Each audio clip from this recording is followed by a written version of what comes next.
Cabin crew, take our seats for next training. سلام، من ساسان هستم و این نهمین قسمت از سری آموزش‌های خلبانی بوئینگ 737 هستش. در این برنامه قصد دارم که نحوه یک لندینگ کاملا اتوماتیک ILS رو به شما آموزش بدم. خب در قسمت اول به اویتب خودمون میایم. از بالا باید به چند تا چیز دقت کنیم. 110 × 1 فرکانس ILS باند 33 فرودگاه بیرمنگهام هست، پس اینا رو جفتش باید توی قسمت اکتیو باشه، هم برای خلبان هم کمک خلبان. عدد بعدی 326 درجه هستش که زاویه باند ماست که ما باید هم کورس خودمون رو سمت چپ و راست و بهتره که هدینگ خودمون هم روی 326 درجه تنظیم بکنیم.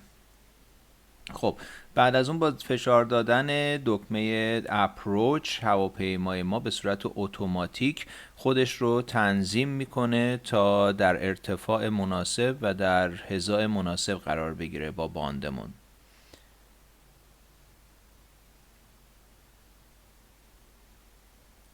سرعت خودم رو یکم کم میکنم. میبینید که سرعتم شروع کرد به کم شدن. الان سرعت من کمتر از 170 نات هست، پس چرخهای خودم رو میتونم باز کنم.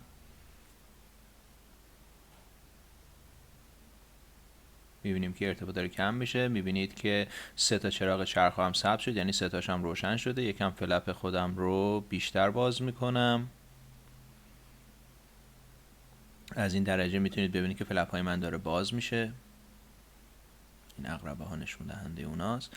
خب یه چیز دیگر از اینجا میتونیم به پپی دقت کنیم. میبینید که 4 تا چراغ هم سفیده، یعنی ارتفاع من خیلی بالاتر از اون جاییه که هستم. خب میبینید که من دکمه اپروچ رو وقتی زده بودم که این لوزی بنفش هنوز به رنگ توپر بنفش در نیامده بود. پس من صبر میکنم تا در حذای خودم قرار بگیرم و بعد الان میبینید که این لوزی بنفش شد. خب الان اگر دکمه اپروچ رو بزنم ارتفاع من رو هم خودش به صورت اتوماتیک تنظیم میکنه. میبینید که ارتفاعم الان به جای خودش رسید، پس یوک رو به صورت اتوماتیک به عقب میکشه تا من با سرعت کمتری ارتفاع کم کنم. خب اتو بریک های خودم رو روی 2 میذارم. اسپید بریک خودم رو حالت آرمد قرار میدم. میبینید که این چراغ سبز آرمد اسپید بریک من یا اسپویلرهای من روشن شد. چراغ‌های لندینگ خودم، چراغ‌های رانوی هم رو روشن میکنم و اگر اجازه لندینگ گرفته باشیم چراغ تاکسی رو هم روشن میکنم. خب الان یه نگاه دیگه باز به چراغ‌های پپی میندازیم. میبینیم که تو ارتفاع مناسبی هستیم. 2 تا قرمز، 2 تا سفید.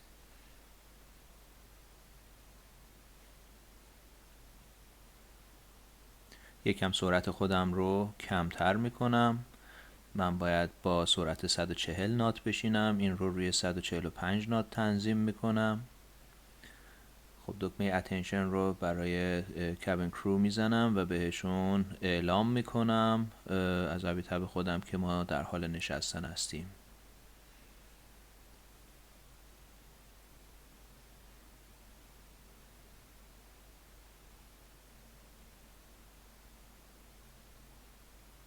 خب فلپ های من بازه، چرخام بازه و اسپید بریک هم رو آرمده. میبینیم که سرعتم هولوش 141 شده و گازم به صورت اتوماتیک تراتلم جلو میره. رو 150 تنظیم میکنم سرعتم رو.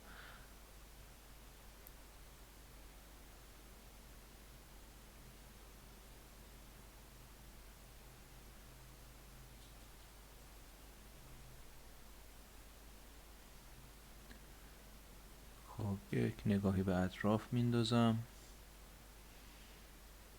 همه چیز تحت کنترل به نظر میرسه.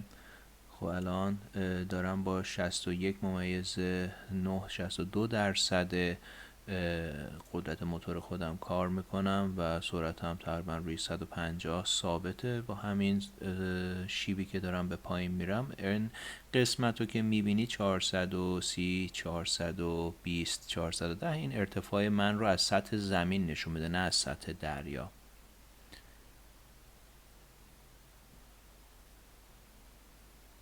خب یک چیز دیگر رو که میخوام اعلام کنم اینه که وقتی که ما روی اتو لندینگ یا اپروچ دکمه‌شو زدیم انجام میدیم، هواپیمای ما ترمز نمیکنه به صورت اتوماتیک و ریورس هم نمیکنه و یک چیز دیگه این که فلر هم نمیکنه.